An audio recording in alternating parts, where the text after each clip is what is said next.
Shalom teman-teman, damai sejahtera Tuhan beserta dengan kalian semua, dan semoga semua teman-teman berada dalam keberkatan dan perlindungan Tuhan Yesus Kristus yang luar biasa mengasihi kita semua.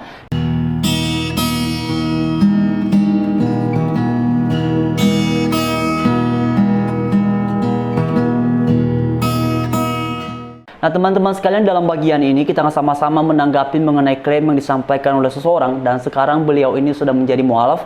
Dan seperti biasa teman-teman, sebelum kita berkomentar lebih lanjut, mari sama-sama kita dengarkan apa yang disampaikan oleh beliau dalam cuplikan video berikut ini. Saya sempat bertanya dalam hati saya, kenapa Nabi Isa itu diakui sebagai Tuhan, sementara di dalam Injil sendiri menceritakan kisah saat berada di Taman Getsemani.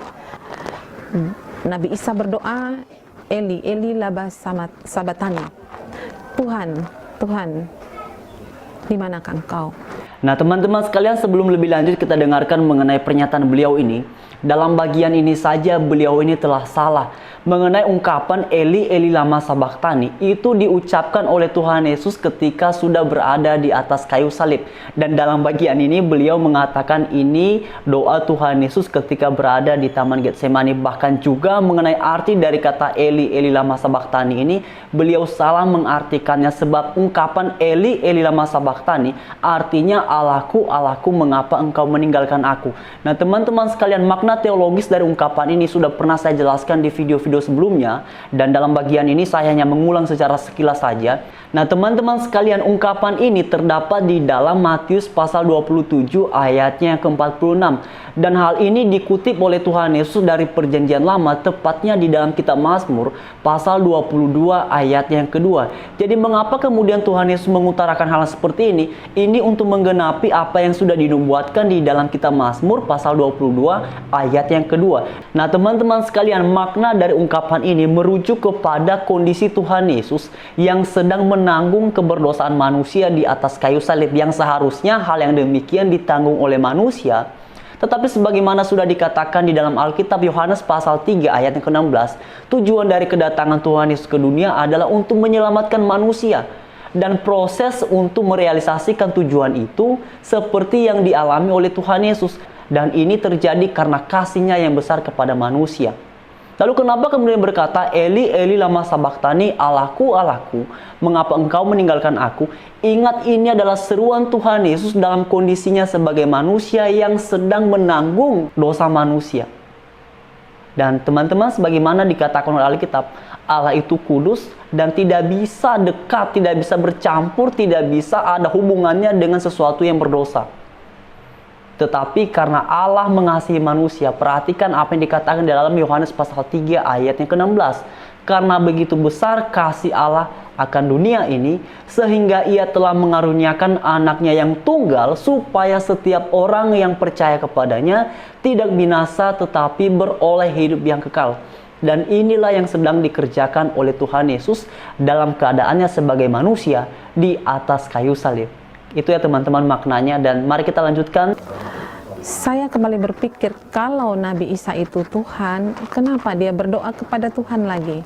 Ketika itu saya masih beragama Katolik. Tapi karena keterbatasan saya, sehingga saya juga akhirnya berlalu begitu saja pertanyaan-pertanyaan dalam hati itu. Kemudian saya dikirim oleh orang tua sekolah di Jogja tingkat SMA. Di sana ketika saya masuk ke toko buku, saya dapati sebuah buku yang sampulnya bergambar Katolik, bergambar salib, gereja, dan masjid. Di situ judulnya sangat menarik buat saya, yaitu Ketuhanan Yesus. Katolik ini tidak bisa menjawab, bahkan ayat-ayat yang disampaikan ketika itu ayat-ayat yang memang mendukung keyakinan bahwa memang Nabi Isa itu bukan Tuhan. Subhanallah, saya semakin menjadi ragu. Kemudian saya coba lagi membaca beberapa kali itu buku, semakin saya menjadi kuat bahwa saya ini sebenarnya sudah salah. Kemudian saya mau mencari kebenaran itu pada agama apa. Semua agama saya belum tahu. Tapi karena dialog itu dengan dialog antara seorang Katolik dan Islam, dan dia menjadi sumber daripada semua penyampaian itu adalah Al-Quran, maka saya mencoba membaca Al-Quran. Di situ saya semakin kuat, semakin yakin bahwa sebenarnya agama yang benar adalah agama Islam. Nah teman-teman, itulah cuplikan atau pernyataan dari beliau. Dan mengenai pernyataannya dalam bagian-bagian terakhir ini berkaitan dengan pemahamannya sendiri tentang agamanya yang sekarang. Bagi saya secara pribadi itu sah saja, silahkan demikian. Karena dalam bagian ini fokus saya adalah menanggapi mengenai pernyataannya bahwa Yesus itu kalau benar Tuhan, kok kemudian ia berdoa.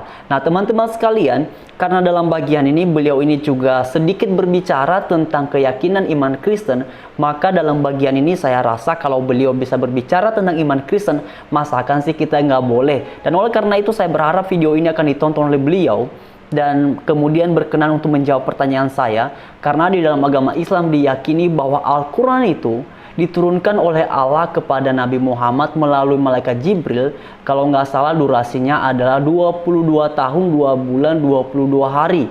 Nah tetapi seperti yang pernah saya sampaikan di video-video sebelumnya, dan sejauh ini belum ada yang menjawab, kenapa kemudian beberapa Al-Quran yang tersebar di berbagai negara, termasuk di Indonesia, dengan Al-Quran yang ada di Maroko, itu tidak sama. Dan bagi teman-teman yang non-Kristen ataupun yang Kristen, yang kemudian penasaran mengenai hal ini, teman-teman hanya perlu men-searchingnya dan teman-teman akan menemukan mengenai Al-Quran ini. Dan sebenarnya hal ini kemudian beberapa waktu yang lalu menjadi pembahasan karena ada salah satu pernyataan yang juga orang ini beragama Islam dan kemudian ia menemukan satu Al-Quran yang menurutnya ini beda dengan Al-Quran yang selama ini dia pelajari. Dan kemudian teman-teman, berita ini menjadi viral, maka muncullah pembahasan mengenai Al-Quran di beberapa negara itu tidak sama. Dan karena itu saya berharap bagian ini memberikan kita edukasi yang baik. Dan sekali lagi teman-teman, saya selalu mengingatkan kepada kita semua, mari sungguh-sungguh mempelajari Alkitab kita, supaya ketika kita mendengarkan pengajaran-pengajaran yang bertolak belakang dengan iman Kristen, kita tidak sekedar tidak setuju, tetapi kita juga memiliki argumentasi yang kuat mengenai ketidaksetujuannya kita terhadap suatu pengajaran yang bertolak belakang dengan apa yang kita yakini di dalam agama Kristen.